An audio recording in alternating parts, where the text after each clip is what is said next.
तो हमने जो की फीचर्स पढ़ना शुरू किया है उसमें पहला पढ़ा हमने अपने वीडियो में फेडरलिज्म।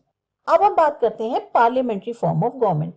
जो अलग अलग टीयर्स हैं गवर्नमेंट के, जिसके बारे में आपने पढ़ा है कि उसमें रिप्रेजेंटेटिव्स होते हैं, वो जो लोगों द्वारा चुने कर जाते हैं। आपकी क्लास 7th बुक में जो है स्टोरी जो शुरू करी गई थी वो कांता की स्टोरी से शुरू करी गई थी, जो लाइन में खड़ी थी जिस टाइम पे वोटिंग हो रही थी इलेक्शन के दौरान। जो कॉन्स्टिट्यूशन है इंडिया का वो ये गारंटी करता है कि यूनिवर्सल एडल्ट सफरेज होनी चाहिए हर नागरिक के लिए।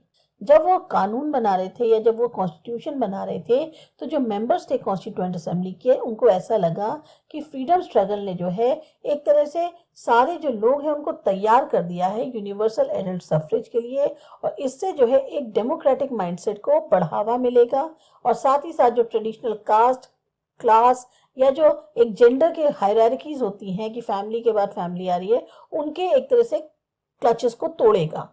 इसका मतलब यह है कि जो लोग हैं इंडिया के, उनके पास डायरेक्ट रोल होगा कि वो अपने रिप्रेजेंटेटिव को चुन पाएं। हर नागरिक जो कंट्री का है, चाहे वो किसी भी सोशल बैकग्राउंड को बिलोंग करता हो, वो इलेक्शन लड़ सकता है। ये जो रिप्रेजेंटेटिव्स होंगे इनकी जवाबदेही लोगों की होगी, मतलब इनको जवाब देना होगा लोगों को। इसके बारे में और डिटेल में पढ़ेंगे कि ये जो रिप्रेजेंटेशन है ये काफी क्रूशियल क्यों है डेमोक्रेटिक फंक्शनिंग के लिए, और इसके बारे में आप पढ़ेंगे यूनिट 2 में अपनी बुक के अंदर। थर्ड है सेपरेशन ऑफ पावर्स। हमारे कॉन्स्टिट्यूशन के अनुसार 3 ऑर्गन्स हैं गवर्नमेंट के, वो है लेजिस्लेचर, एग्जीक्यूटिव और जुडिशरी।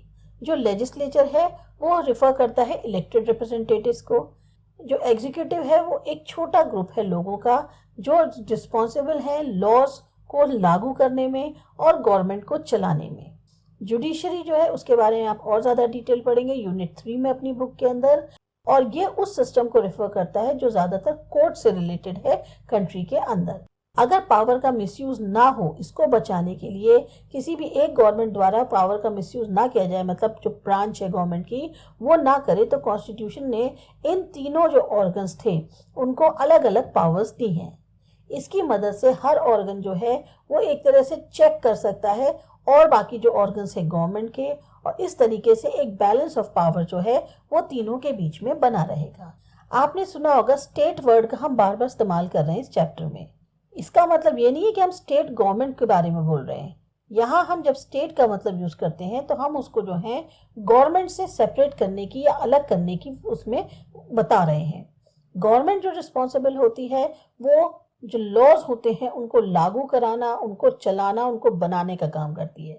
गवर्नमेंट जो है चेंज हो जाती है इलेक्शन से। स्टेट दूसरी तरफ क्या होता है, वो पॉलिटिकल इंस्टीट्यूशन है जो दर्शाता है सोवरेन लोगों को जिनकी एक डेफिनेट टेरिटरी होती है। हम ये कह सकते हैं कि इंडियन स्टेट, नेपाल स्टेट, यानी इंडियन स्टेट क्या है, एक उसकी अपनी डेमोक्रेटिक फॉर्म ऑफ गवर्नमेंट है। गवर्नमेंट या एग्जीक्यूटिव जो है ये एक हिस्सा है स्टेट का। स्टेट रिफर करता है खाली गवर्नमेंट को ही नहीं, बल्कि या उसको जो है हम इंटरचेंजेबली जो है नहीं यूज कर सकते हैं। चौथा है हमारा फंडामेंटल राइट्स। ये जो सेक्शन है फंडामेंटल राइट्स का, इसको अभी पहले भी कंशियंस ऑफ इंडियन कॉन्स्टिट्यूशन के तरीके से रेफर किया गया है। कॉलोनियल रूल जो था उसने एक तरह का सस्पिशन जो है स्टेट के अंदर क्रिएट कर दिया था लोगों जो नेशनलिस्ट है उनके माइंड में, और वो इस बात को इंश्योर करना चाहते थे कि कुछ रिटन राइट्स होनी चाहिए जो हमारे को जो स्टेट पावर है इंडिपेंडेंट इंडिया की वो हम पर मिसयूज ना करे, उस चीज का उससे प्रोटेक्ट कर सके।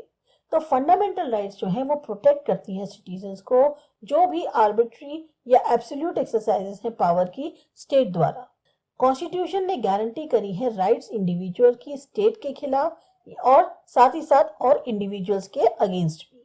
वेरियस माइनॉरिटी कम्युनिटीज जो हैं वो भी दर्शाती हैं कि कॉन्स्टिट्यूशन की जरूरत है उनकी राइट्स को भी शामिल किया जाए ताकि उनके ग्रुप्स को भी प्रोटेक्ट किया जा सके। तो कॉन्स्टिट्यूशन गारंटी करता है राइट माइनॉरिटीज की भी मेजॉरिटी के खिलाफ। जैसे डॉक्टर अंबेडकर ने कहा फंडामेंटल राइट्स के बारे में कि उनका ऑब्जेक्ट 2 फोल्ड है।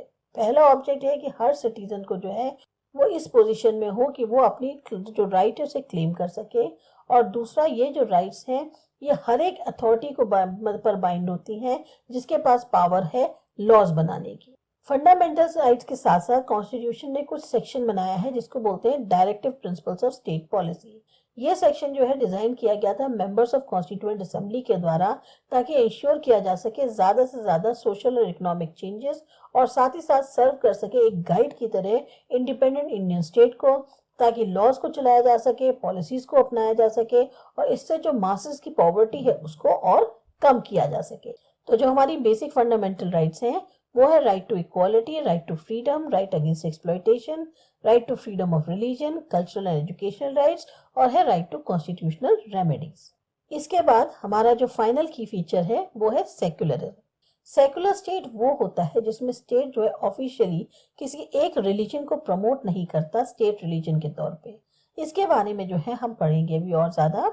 अभी आप समझ सकते हैं कि जो वेज जिससे एक कंट्री का जो इतिहास है वो डिटरमाइन होता है कि किस तरीके का कॉन्स्टिट्यूशन जो है कंट्री ने अपने लिए अपनाया है। मतलब हमारी जो कंट्री का जो इतिहास है वो कैसे पता चल जाएगा, अगर तरीके पता चले कि किस तरीके से कंट्री ने अपने लिए किस तरीके का कॉन्स्टिट्यूशन अपनाया है। कॉन्स्टिट्यूशन बहुत इंपॉर्टेंट रोल प्ले करता है आइडियल्स को ले डाउन करने में, कि वो चाहेगा कि सारे नागरिक जो कंट्री के हैं जो वो उसको माने। इसमें रिप्रेजेंटेटिव्स भी शामिल हैं जो चुने जाते हैं रूल करने के लिए। जैसे कि गेम में होता है फुटबॉल के, अगर चेंज होता है कॉन्जिक्यूटिव रूल्स में तो वो गेम को भी इफेक्ट करता है।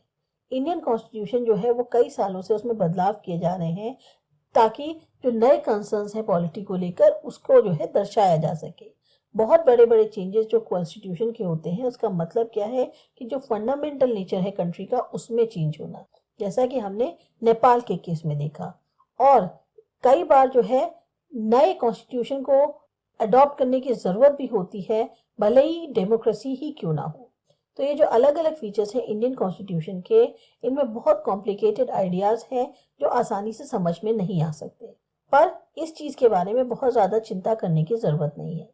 आगे जो आपकी हायर क्लासेस में बुक्स पढ़ेंगे उसमें आप अलग अलग फीचर्स जो इंडियन कॉन्स्टिट्यूशन के हैं उसके बारे में ज्यादा डिटेल में जानेंगे और शायद आप ज्यादा बेहतर तरीके से उस चीज को समझ पाए। तो ये था आपका चैप्टर, आपको अच्छा लगा, समझ में आया? सब्सक्राइब करो हमारा चैनल आसा एजुकेशन। बाय।